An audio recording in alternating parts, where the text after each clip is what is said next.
My name is Nora. I am 29 years old. 14 days before my wedding, my father sat across from my fiancé at a formal dinner table and called me a liar. My mother leaned in. She said Marcus deserved to know what kind of woman he was marrying. They had china on the table, a roasted chicken in the center, a prayer before the meal that went on too long. They thought they had planned this perfectly. They had not planned for Marcus to already know everything. And they had not planned for what was about to walk through a door 6 days later. My parents spent 8 years controlling a story. They decided what I could say, what I could feel, what I was allowed to want. If you have ever watched someone take something precious from you and then act like they did you a favor, you already know exactly how this felt. Subscribe. This story ends somewhere they never saw coming. I do not want you to miss it. Every morning before I open the bakery, I water a small succulent on the windowsill. It has been dead for over a year. I have never thrown it out. I do not know exactly why I keep doing it. I think it has something to do with showing up anyway, even when something looks finished. I am a pastry chef. I co-own a small bakery in Portland, Oregon. My fiancé, Marcus, makes furniture in a custom workshop 3 blocks away. We have been in the same city for years and found each other by accident. December 20th, 2024. Marcus proposed in his wood shop after closing. He had cleared the sawdust and set up small lanterns along the workbench. The ring was his grandmother's, a narrow gold band with a small oval garnet. She had come over from County Clare with nothing and worn it every single day of her adult life. Marcus said he had been saving it for someone worth it. I said yes before he finished the sentence. We set the wedding for March 22nd, 2026, a small chapel in the Pearl District, a converted warehouse for the reception. I chose wildflowers because I wanted the day to feel honest and unforced. My mother called the next morning. She said wildflowers at a wedding looked like I had forgotten to plan. I said I liked them. She said, "It is your wedding." The way she said it did not sound like a compliment. I need to go back to 2013. I was 16 years old. Marcus was 18. We met at a ceramics class at the Community Arts Center in Lake Oswego. He was making a bowl for his mother. I was just pressing my thumbs into clay because I liked the feeling. We dated for 2 years. Her parents barely tolerated it. He left for a woodworking apprenticeship in Vermont. I was heading to the University of Oregon. December 2016. I was 18. First semester at U of O. I took the test alone in my dorm bathroom. 2 lines. I drove home that weekend and told my mother. I was already crying when I got the words out. She did not hug me. She did not ask how I was feeling. She said very quietly, "We will take care of this." I told her I was not getting an abortion. Her face went still. Then there is another way. What nobody in that room knew was that her version of another way would take 8 years to fully unravel. January 2017. They withdrew me from the University of Oregon. Medical leave, the school was told. Undisclosed. They brought me home to Lake Oswego and they kept me there for 8 months. No car, no bank account in my name, no way to reach anyone. They used my email to send Marcus a message saying I needed space and did not see a future with him. He called twice. My father answered my phone and told him I was not taking calls. Marcus sent one more message 2 weeks later. Then he stopped trying. I wanted to run every single day. I planned it in my head over and over. But I was 18 years old, 7 months pregnant, and I had nothing. My father made it clear. If I contacted Marcus, there would be no college, no car, no support, nothing. So I stayed. August 9th, 2017, 4:17 in the morning. OHSU Medical Center in Portland. Labor lasted 14 hours. Both parents were there the entire time. An adoption agency representative sat in the corner with a clipboard and a practiced, sympathetic expression. I gave birth to a baby girl, 7 pounds, 2 ounces, fine, dark hair. Perfect. I asked to hold her. My mother said a clean break was kinder. But there was a nurse in the room, young, maybe 24. She looked at me, then at the baby, then she made a quiet decision without asking anyone's permission. She placed my daughter on my chest. I had maybe 2 minutes. I tried to memorize everything: the weight of her, the warmth. She had a small birthmark just below her right ear, pale, shaped like a leaf. I pressed my lips to it. Then my mother said, "That is enough." August 10th, I signed the relinquishment papers, closed adoption, no contact, no information, no updates, ever. My mother stood beside me the entire time. She said, "You will understand when you are older." I signed and said nothing. For the next 8 years, every August 9th, I called in sick to the bakery. I drove to the OHSU visitor parking lot. I sat in my car. I counted the years. First birthday, second, fifth. I did not know where she was. I did not know her name. I sat there anyway. And every August 9th, I also wrote her a card, sealed it, put it in a shoebox in the back of my hall closet. 8 cards, no address. I wrote them anyway.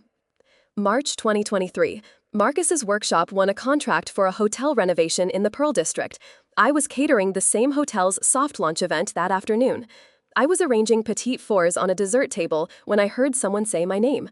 I turned around. 8 years. He looked steadier, older, but it was him. We got coffee 2 blocks away. I told him the truth, most of it. I told him my parents had forced us apart, that I had been pregnant when they cut contact, that I had a daughter, born August 2017, closed adoption, gone. My mother stood beside me the entire time. She said, "You will understand when you are older." I signed and said nothing. For the next 8 years, every August 9th, I called in sick to the bakery. I drove to the OHSU visitor parking lot. I sat in my car. I counted the years. First birthday, second, fifth. I did not know where she was. I did not know her name. I sat there anyway. And every August 9th, I also wrote her a card, sealed it, put it in a shoebox in the back of my hall closet. 8 cards, no address. I wrote them anyway. What I did not tell him was that I was not entirely sure he was the father. My memory of those months was broken. I had convinced myself it was probably someone else. I told myself the timeline did not add up. I was wrong about that, but I would not know it for 2 more years. People always say just cut them off and move on. But what do you do when cutting them off means watching them erase something they were never supposed to touch in the first place? What would you have done? I am genuinely asking. Tell me in the comments. We started dating again, slowly, both of us carrying things the other one could not fully see yet. December 20th, 2024, the proposal, the garnet ring. That same night, after I said yes, I told Marcus the part I had been holding back, that the timeline overlapped, that there was a chance she could be his. His face did not change to anger. It shifted to something quieter, more determined. 3 weeks later, he ordered a 23andMe kit. He told me it was because his dad had always claimed Cherokee ancestry and he wanted to settle it. Results came back in February 2025. No close matches at the time. But DNA databases do not stay still. August 2025. A couple in Asheville, North Carolina, Dana and Theo Brennan. Dana teaches art at a high school. Theo manages an independent bookstore. They adopted their daughter as a newborn and had always been honest with her about it. At her annual checkup, the doctor asked about family cardiac history. Unknown. The doctor suggested a DNA test for a medical baseline. They ordered a kit. Their daughter thought spitting in a tube was funny. She mailed it off and forgot about it. Her name was Wren. September 2025. The results came back. The system flagged a close family match immediately. Marcus Webb, possible father. Marcus's phone buzzed the same hour. He stared at that notification for 60 minutes. Then he hired a private investigator. Within 10 days, the PI had found everything. Property records. Critical. School enrollment in Asheville. A class photo from the spring semester. Second row from the back. Orange sweater. Dark hair cut short. A gap between her front teeth. A leaf-shaped mark just below her right ear. September 19th, 2025. Marcus sat me down at his kitchen table. He showed me the match, the report, the photo. I did not speak for a long time. Then I said, "How?" Not a question, just the word. He told me. Then he said, "Nora, the match says I am her father, not someone else. Me. That was the sentence that undid me completely, because it meant I had lost 8 years, not just with her, but with him, with the man who would have stood beside me if anyone had let him know. We hired a family law attorney out of Portland. We were not trying to challenge the adoption, we just wanted to ask. Dana and Theo Brennan received a formal letter. 3 weeks of silence. Then Dana called the attorney's office and asked to speak with us directly. The attorney put it on speaker. Marcus and I sat across the desk, holding hands so tightly my fingers went numb. Dana's voice was warm, careful. She said they had always wanted Ren to know her birth family. She said they had tried to reach me through the adoption agency multiple times. They were told I had requested no contact, a complete and total clean break. I had never said that. My parents had. Dana said, Ren draws pictures of you every year on her birthday. She has been asking about you since she was 5. I could not speak. Marcus handled the rest of the call. We set a meeting for February 7th, 2026, the Brennan House in Asheville. They had no reason to help us, and they opened their door anyway. They had no idea what was coming. The Brennan house was a yellow craftsman bungalow, porch garden, a wind chime made of painted spoons. A family therapist named Dr. Calloway was already inside. She said to let Ren set the pace. She said it was Ren's story too. Then Ren came down the hallway. 8 years old, short, dark hair. Orange cardigan. She stopped in the doorway and looked at me. I tried to say something. I had planned something warm and steady. What came out was not a word at all. I covered my mouth with both hands. Ren watched me for a moment. She said, "Are you okay?" I said, "Yes, sorry, yes." Nobody fixed that moment. Dr. Calloway let it sit there. Ren was holding a binder she had made herself. Craft paper cover, stickers, her name spelled out in cut magazine letters. She called it Ren So Far. She handed it to me and said, "It is everything you missed." Then she sat on the coffee table and narrated every page. Ren at 6 months, first birthday, first day of school, a violin recital, an art show. She was not performing. She was just showing me her life. When she finished, she looked at me and asked, "Did you actually want me?" My jaw was tight. My hands were still. I said, yes, without pausing. I said I had wanted her more than anything I had ever wanted. I said I was 18, and my parents had taken that choice from me. I said I had regretted listening to them every single day since. She was quiet. Then she asked why I had not come looking sooner. Marcus said, "We did not know how until now." Ren considered this. Then she said, "Okay, do you want to see my room?" Her room was covered in her own drawings, pinned on every wall. And there, on the wall beside her desk, was a family portrait from the year before. Dana and Theo labeled clearly. Ren in the center. 2 figures in the background with question marks where the faces should be. Ren saw me looking at it. She picked up a marker without being asked. She started drawing details into the shadow figures. She gave me curly hair and an apron. She drew Marcus tall with his hands in his pockets. She wrote our names under the figures. Not Mom and Dad, just Nora and Marcus. That felt exactly right. We visited 2 more times, February 14th. February 21st. On February 21st, Nora's mother was driving through that part of Asheville on the way back from visiting a college friend. She stopped at a crosswalk. Marcus was walking with a little girl. The girl had dark hair. She carried herself the exact way Nora had at that age. Her mother sat completely still at the wheel. The car behind her had to honk. She wrote down the street address. She spent the next 24 hours making calls, using property records, reaching an old contact at the adoption agency. By Sunday morning, she had all of it: the Brennans' names, Ren's school, the therapist's parking records. March 3rd. Marcus was at the workshop on a delivery estimate, 8:45 in the morning. Nora was proofing dough when someone knocked without stopping. She opened the door. Both parents. Her father was already talking before he was inside. Her mother pushed past. Her mother said, "We need to discuss what you have done." Nora said, "After everything you told me, that was not true." Her mother said if Nora did not end all contact immediately, she would tell Marcus the truth, that Nora had no idea who the father was. Nora said, Marcus is the father. DNA confirmed it. Her mother said nothing for 4 full seconds. That night, after they left, Nora sat alone in the bakery kitchen past midnight. She turned a mixing bowl over and over in her hands. She thought about whether she was doing this for the right reasons. She thought about whether Wren would have been better off without all of this. She did not have a clean answer. She called Marcus. He did not pick up immediately. She left a voicemail that trailed off before it finished. He called back 7 minutes later. She said, "What if we are making a mistake?" He said, "We are not." She said, "How do you know?" He said, "Because Wren made the memory book."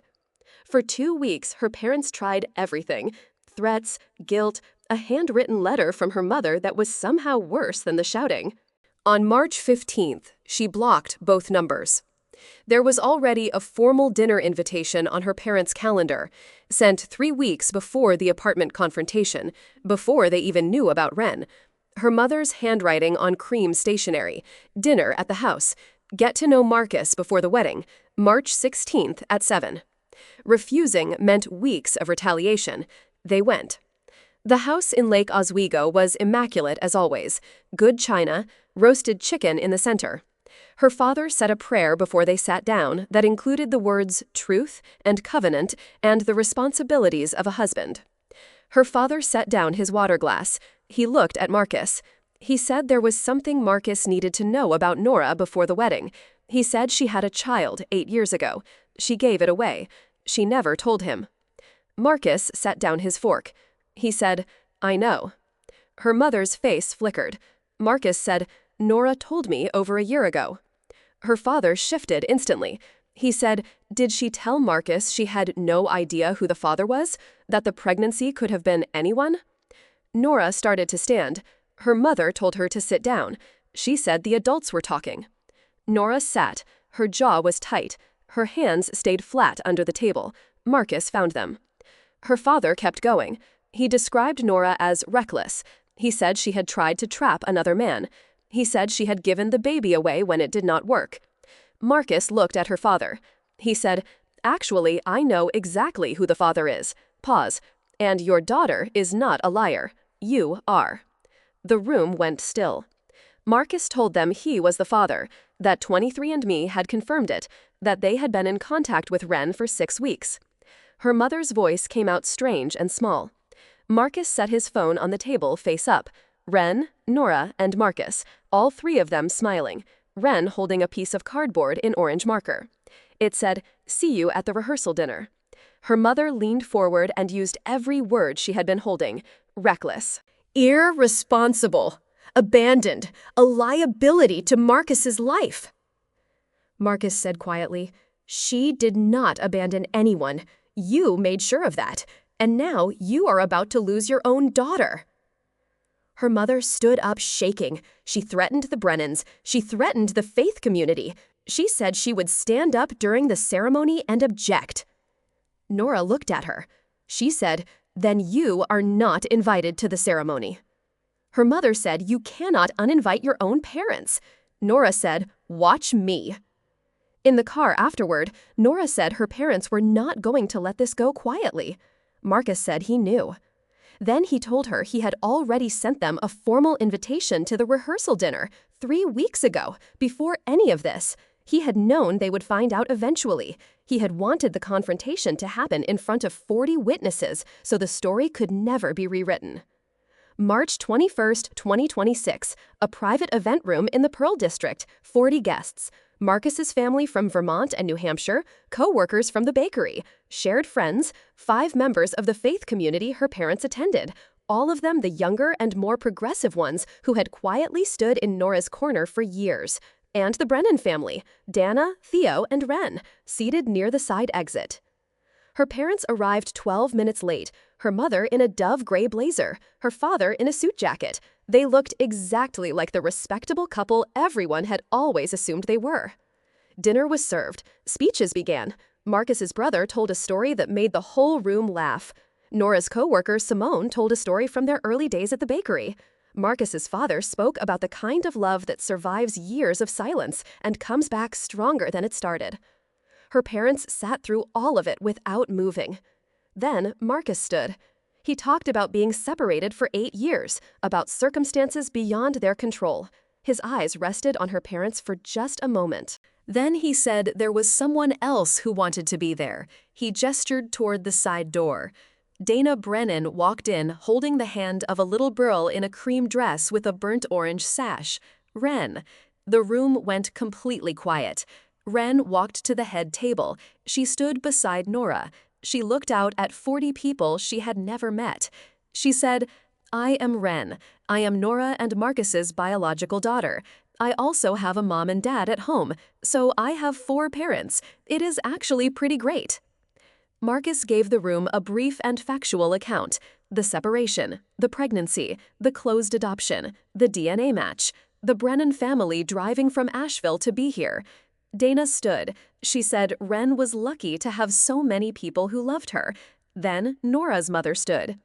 Her voice shook. She said this was not appropriate. She said this child had no business being there. She said it was a private family event. Marcus's brother said, "Excuse me, who are you?" Her mother said she was Nora's mother. He said, "The one who forced her to give up her baby? That one." Her father tried to steer her toward the door. She shook him off. She turned to Wren. She said, "You should not be here." Wren looked up at her, 8 years old, cream dress. She said, "Are you my grandma?" Her mother said no. Wren said, "Nora told me she has biological grandparents who did not want her to keep me. Is that you?" Her mother opened her mouth. Nothing came out. Wren said, "Nora told me she wanted to keep me, but her parents would not let her. Is that true?" Her mother said it was complicated. Wren said, "It does not sound complicated." A man named Gerald, who had been part of the same faith community as her parents for 15 years, leaned over to her father. He said, "George, how long have you known about this?" Her father said nothing for a long moment. Then he said, "We did what we thought was right." Gerald said, "For who?" Her father said, "For everyone." Gerald said, "I do not think that is true." Then he looked down at his plate. Her father did not answer. Nobody filled the silence. It just sat there. An older woman named Margaret stood. She had known Nora's mother for 17 years through the faith community. She said she had always believed this family stood for something. She said what she was hearing tonight told a different story.